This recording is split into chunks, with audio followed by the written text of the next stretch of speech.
Bonjour tout le monde. Alors, nous voici dans le contexte d'une nouvelle journée.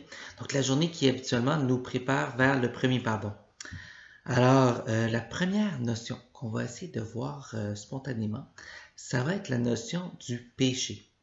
C'est un gros mot. Hein? C'est un mot qui est parfois difficile à entendre. On va souvent le remplacer par un manque d'amour.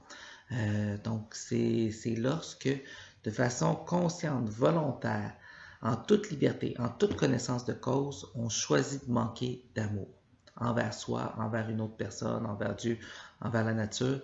C'est quand on choisit délibérément de faire le mal. Je suis pas sûr qu'on fait ça si souvent que ça. Une des choses que j'aime beaucoup faire comme expérience pour essayer de nous faire saisir un peu c'est quoi le péché, c'est une activité très simple avec un jeu de poche. Alors, j'invite tous les enfants à bien vouloir tenter de lancer dans le 500. Ils ont tous 3, 4, 5, 6 poches.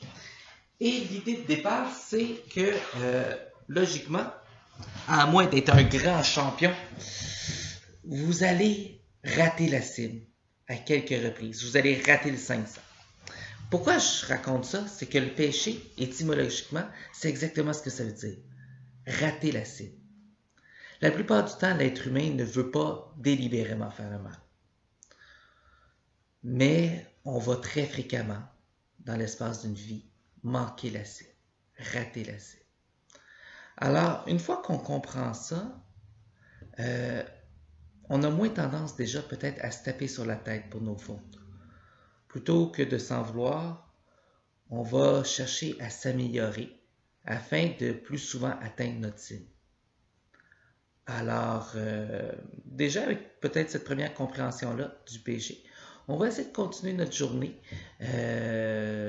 au fur et à mesure pour essayer de découvrir un peu plus profondément la notion du péché. Mais pourquoi on voit le péché?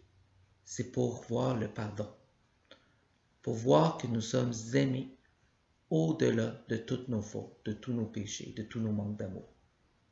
Sur ce, bonne journée.